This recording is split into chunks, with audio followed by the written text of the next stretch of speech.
Marami na ang excited sa Game 7. Dito natin makikita kung sino nga ba ang mananalo mga idol. Spurs ba o yung OKC Thunder? Ngayon masyado nang magaling ang OKC. Ngayon pag-uusapan natin kung ano nga bang dapat na gawin ng Spurs para matalo nila ang OKC. Dapat na maging agresibo pa rin itong si Wembanyama.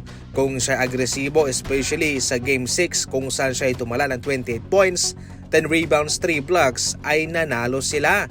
Kaya dapat na sa simula pa lang ay mainit na siya. Siyempre, pangalawa, limitahan pa rin si Shai Gilgeous-Alexander.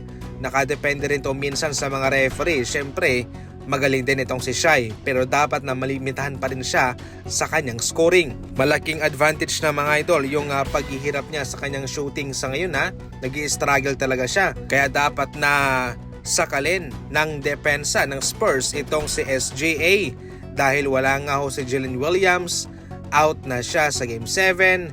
Kung kanilang masya-shutdown si Shai, ay mapipilitan ang mga kasama niyang mag-step up at mag-contribute. Yan lang po mga idol ang kanilang gagawin para kanilang maipanalo ang Game 7. Gayon pa man ay nakadepende po ito sa kanilang resulta mga idol. Magkakalaman na lang po ito sa mga gustong magpakita ng suporta dyan. Alam nyo na kung anong gagawin Samantala, ipapatupad na ng NBA mga idol ang kanilang bagong rules sa anti-tanking. Eto, sisimplehan natin para tayo'y maliwanagan.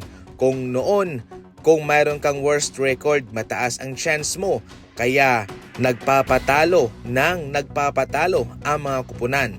Pero ngayon mga idol, ibang usapan na. Kung noon, pinaka-worst na team ang mayroong pinakamataas na odds. Ibig sabihin yung number 15, yung pinakakulelat. Pero sa bagong rules ng NBA, yung 15, 14 at 13 ay pareho na. At kung sakaling mayroong kahina-hinalang ginagawa ang isang kupunan, ay iimbestigahan ito ng NBA at pagmumultahin ng nasa 10 milyon at mayroong mga sanksyon o parusa pa. Eto pa, kapag ikaw ay nakakuha ng first overall pick, ay bawal ka na sa mga susunod na mga taon. Halimbawa ang Spurs, si Wemby ang kanilang pinili. Bawal na silang makatanggap ng first overall pick sa susunod na mga taon. At kung sakaling yung isang kupunan ay nakapasok naman sa top 5 picks, ay bawal na rin siyang magkaroon ng nasa top 5 pick sa susunod na 3 mga taon. Nais lang po ng NBA ng patas na laban at mapanatiling nasa magandang competitive environment ang liga. Para sa inyo mga idol, ano ang komento ninyo patungkol dyan? I-comment lang sa comment section.